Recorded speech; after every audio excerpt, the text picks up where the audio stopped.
What should you do if you get a zoning notice in the mail? Well, first of all, welcome to Googling your answer because you didn't know where else to go. Good. Okay, so welcome. Let's talk about that zoning notice a little bit. I received one on a property that I own that's adjacent to a parcel where there has been a zoning request made. The first thing you should know is that any town, county, municipality, any of those governing bodies, they reach out to the adjoining property owners to make sure you have fair notice about what's being requested. That's a good thing. Now, what you want to look at on the notice are a few items. The first thing you'll notice is, what is the parcel being requested? The one I received has a whole map on the back. I love the visuals. Good job, Mount Pleasant. And it's going to describe the current zoning and what they want to change it to, and it's going to give a little information on the request. It also includes the legal information like the parcel number, the location, the acreage they're working off of, and just general information. That's good. So now part of you would say, but I don't want any changes. I live here. This is my house. That's what has always been there. I don't want it to change. All right, first of all, I hear you, I feel you. That's human nature, that we like the status quo, we like things the way they've always been. However, in an area like Mount Pleasant, North Carolina, which is experiencing growth, there's gotta be some kind of way to manage the push and pull. Zoning meetings are actually a way to manage that push and pull. Now, when I say push and pull, I want you to know this. A small town, if it is well managed and if it is doing a good job of taking care of its business owners and a good job taking care of its residents, y'all, more people are going to want to live there. Whoop, I know that's crazy, but you are creating great communities where more people want to come in, and that's a good thing. Now, the question becomes, what is the town's outlook on that? Well, if you're a resident, you should know that almost every town and county has some kind of what we call a UDO, a Unified Development Ordinance. That's basically a strategic plan for the town that says, here's what we see, here's what we'd like to see, and here's how we're going to make it all work together going into the future. Now, citizens are often involved in creating those, and that could have been you if you were reading all your emails and your town communications, but I get it, you're busy, you work a jobby job. You can still go to all of the hearings and the meetings and make your voice heard as a property owner in that area. So that Unified Development Ordinance should address how a zoning change like this fits in. What is that change going to entail? What's going to happen to traffic and schools and infrastructure and the overall outlook of the community? So as you get this zoning notice, now you're thinking, Lee Brown, I got to do a lot of homework. You sure do, because as a property owner, I want you to be the most educated property owner ever before you let your raw emotions come into play, because as you're starting to do your research, you're also going to find that logically you're putting together information that's going to calm down your emotions so you can think through things.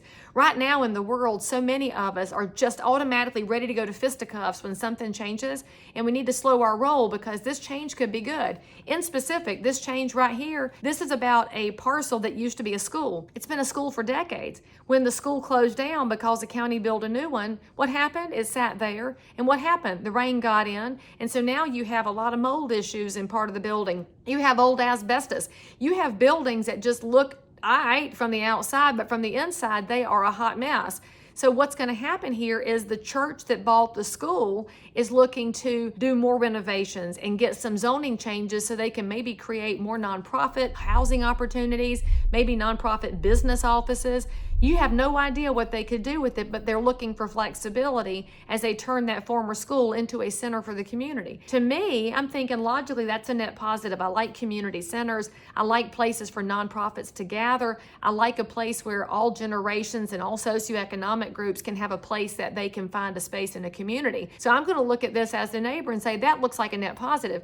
Now, there will be some of the surrounding neighbors that say, yeah, but if you bring in all of those community ideas and you bring in nonprofits and you bring in traffic, oh, it's traffic, it's going to be water and sewer and cars and cars and cars. Well, you have to ask yourself, what are we doing here, right? So we're within the Unified Development Ordinance, which says we should have good community-based efforts. All right, so let's balance it out. We might have more cars, but we have a place for people to gather, which builds a community. We might have more demand on water and sewer, but the community is currently expanding the water and sewer. But what happens if you say no? Well, I guess you have some dilapidated buildings that will continue to be dilapidated school buildings, and that's not a net positive, in my opinion, for the community. When you have a building infested with mold and asbestos, it's not doing anybody any good. And so some folks say, well, just tear it down and start over. Well, I'm the person who doesn't like tearing everything down. I hate to call myself a reduce, reuse, recycle person, but when it comes to buildings, if you can, you should reuse and recycle where you can, because there's a lot of benefit to the existing brick structure, the existing foundations, and a lot of times right now in a high cost of materials and a high cost of labor market, going back into your original facility and doing some repurposing can absolutely be the most efficient thing to do with that parcel. You could also say, yeah, but I could tear it down and turn it into a bunch of townhouses or apartments. You could, but does that fit the Unified Development Ordinance? And then you're thinking, well, maybe not. And would that be the net positive for your property? I mean, before you start thinking about how other people should spend their money, let's figure out how this particular request affects your parcel. So now that you're thinking about how your parcel is going to be affected, I want you to think about the community. So there's your first 2 pieces of homework. Find out what's going on. Think about how it impacts you and think about how it impacts the community. Now, here's the wildest part on here. Do you know what else it says on this zoning notice? It says there's a meeting.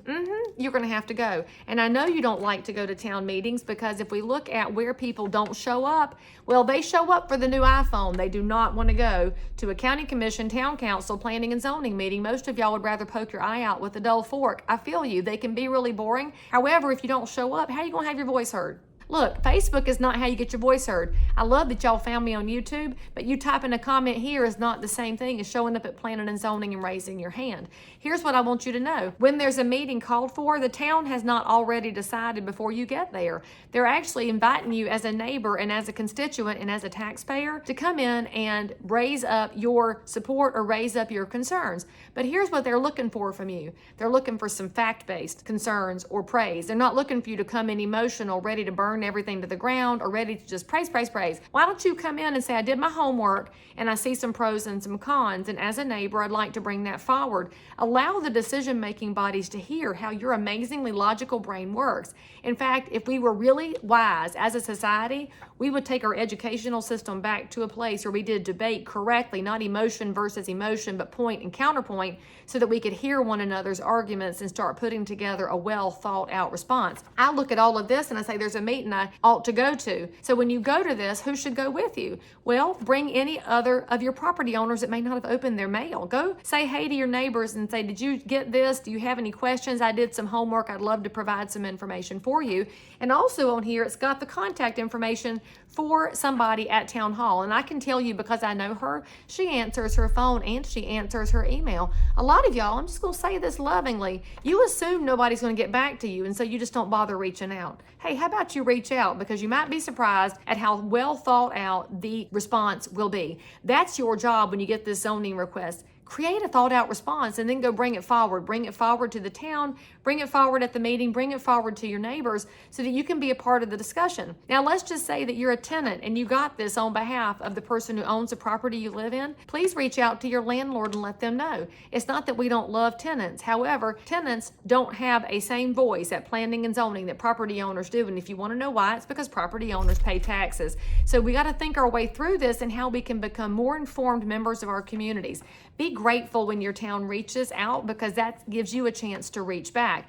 Now, let's just say that you have a very valid concern about that zoning request. For example, let's just say that instead of the church buying this property, it was going to be a giant strip club, and you have moral objections to a strip club in the middle of your small town. Again, put together all of your reasonable, logical arguments about the facts and the figures around strip clubs as a part of the economy, and bring that forward to the planning and zoning meeting and say, I would request that this rezoning be denied for reasons X, Y, and Z. Just as if I go to this meeting and say I'm in favor of the church's improvement of the property for reasons X, Y, and Z, that's going to carry a lot of weight with people who are most likely, y'all, volunteers. You should know that too. Your planning and zoning committees in almost every area are made up of volunteers who really just want to make the town better. It's not a bunch of blood-sucking money grubbers, and often there may or may not be a town council employee on the planning and zoning meeting, but those volunteers are there because they care about where they live.